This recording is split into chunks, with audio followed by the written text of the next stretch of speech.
Istanbul, en Turquie. Jour de fête nationale. Scène rare, les sœurs de l'hôpital de la Paix sont sorties pour voir le défilé. Elles ne connaissent pas ces passants, mais elles enchaînent accolades et photos. Des religieuses catholiques un peu stars d'un jour, dans un pays à la fois laïque par sa constitution et où 97% de la population est musulmane, un paradoxe, rencontre avec la communauté pas banale des catholiques latins d'Istanbul. Centre-ville, cachée derrière cette façade, la cathédrale Saint-Esprit. C'est l'une des plus fréquentées par les catholiques latins d'Istanbul. En Turquie, comme dans bien d'autres pays, plusieurs rites catholiques coexistent. Les latins seraient moins de 24 000, mais difficile d'obtenir un chiffre officiel. Des fidèles a priori peu nombreux donc, et pourtant bien présents et en demande, la preuve avec le Père Nicolas. Dans son bureau derrière la cathédrale, il nous montre un planning de messe bien chargé. Il faudrait se redoubler, il faudrait avoir le don de se trouver dans le même temps dans plusieurs endroits pour pouvoir rendre tous contents. Mais ce n'est pas encore. Pour les miracles, nous devons nous organiser encore. Français, anglais ou turc, à Istanbul, la communauté des catholiques latins a une particularité. Elle est internationale, il faut s'adapter à chacun. Illustration à Saint-Antoine de Padoue, l'autre église très fréquentée d'Istanbul. Yes, I forgive you. Dans la petite chapelle, les communautés nigérianes et philippines se retrouvent pour la messe de 8 heures. Ces fidèles vivent leur foi avec enthousiasme. Oui, je viens tous les jours. Je sers la messe tous les jours. On est tous ensemble ici les dimanches. Vous pouvez voir beaucoup de personnes de différents pays. C'est enthousiasmant. Tous ces gens qui viennent prier ensemble dans un même lieu. Et ici, la plupart se sentent libres de pratiquer leur religion. J'aime être ici en tant que chrétien. J'étais en Égypte avant, ce n'est pas comme ça. Mais ici, en Turquie, c'est différent. Je peux porter mon chapelet de façon visible et marcher dans la rue et personne ne me posera de questions ou ne m'ennuiera à cause de ça. Nous sommes en Turquie et la Turquie est un pays musulman. Mais ici, même s'il y a beaucoup de musulmans, ils se joignent à nous. Ce n'est pas comme cela dans d'autres pays. Et la communauté se renouvelle sans cesse. La souche, c'était ce qu'on appelait les Levantins. C'était des gens qui étaient là depuis des siècles, quand même, depuis des générations, mais qui ne se sont pas installés et qui, la grande partie est partie à l'étranger. Donc il ne reste plus grand monde.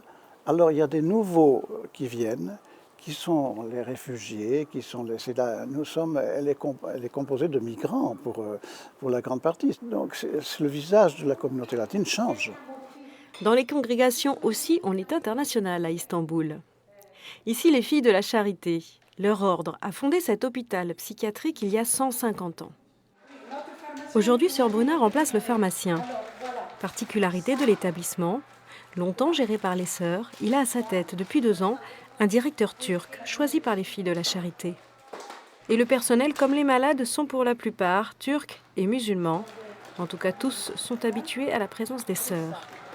Alors, si on n'a pas le voile, ils se demandent qu'est-ce qui se passe. Parce qu'ils savent qu'on est des sœurs. Donc, ils savent qu'on est chrétienne. Donc, si on n'a pas le voile, ils disent, mais c'est dame qui sait. Reconnues grâce à leur tenue et reconnues pour leur travail, les sœurs sont appréciées des équipes de l'hôpital. Lousta, tu n'as pas mis de combien? Il y a une collaboration magnifique entre nous. Donc, on est de différentes religions, mais c'est une collaboration très bien. Autre institution, autre symbole de la présence de la communauté latine à Istanbul. Les lycées français d'origine catholique. Ici Saint-Benoît, ces établissements très réputés pour la qualité de leur enseignement n'ont de catholiques plus que le nom aujourd'hui ou presque. Si les directeurs sont bien nommés par les congrégations dont ils dépendent, professeurs et élèves sont ici de toute confession et au programme pas de catéchisme et surtout pas de prosélytisme. Nous avons accepté le projet laïque de l'État de l'État turc, mais en revanche, notre façon d'être, notre façon d'écouter, notre façon de nous adresser, notre façon de réagir et de décider sont imprégnées des valeurs chrétiennes qui nous ont formés en tant que chefs d'établissement en France. Des chefs d'établissement qui travaillent aujourd'hui en binôme, toujours avec un adjoint turc, et pour cause, leur lycée prépare au bac national. Les valeurs catholiques sont donc encore bien vivantes à Istanbul. Ces 11 derniers mois, il y a même eu 38 baptêmes à la cathédrale.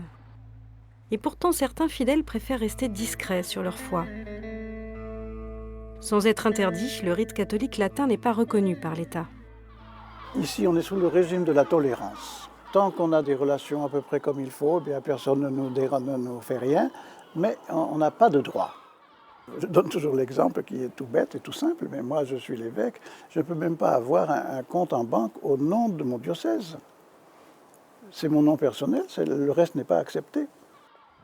C'est le paradoxe peut-être de la Turquie en général. Je pense que ceux qui connaissent nos institutions et nos activités de près sont très en sympathie, mais en général ce n'est pas très connu, il faut bien le dire aussi. Et alors, pour ceux qui ne savent pas que tout ça existe, bon, il y a un fond, parce que dans l'islam, il y a une espèce de méfiance vis-à-vis du monde chrétien. Enfin, voilà, donc c'est un paradoxe, oui, voilà. Mais ceux qui nous rencontrent et qui nous connaissent de près, tout de suite, ce genre de cela tombe. En attendant une éventuelle reconnaissance, les communautés catholiques latines se retrouvent chaque dimanche dans un joyeux chassé-croisé pour prier d'une même voix. Malgré cette minorité ici à Istanbul, mais nous sommes unis. C'est un message pour les autres communautés qui sont minoritaires dans la foi chrétienne, d'être unis pour pouvoir vivre réellement le Christ dans leur existence, dans leur vie quotidienne. Et ce dimanche-là, au clavier, Çön, un des rares Turcs catholiques latins d'Istanbul, il enchaîne messe en anglais et en français, tout un symbole.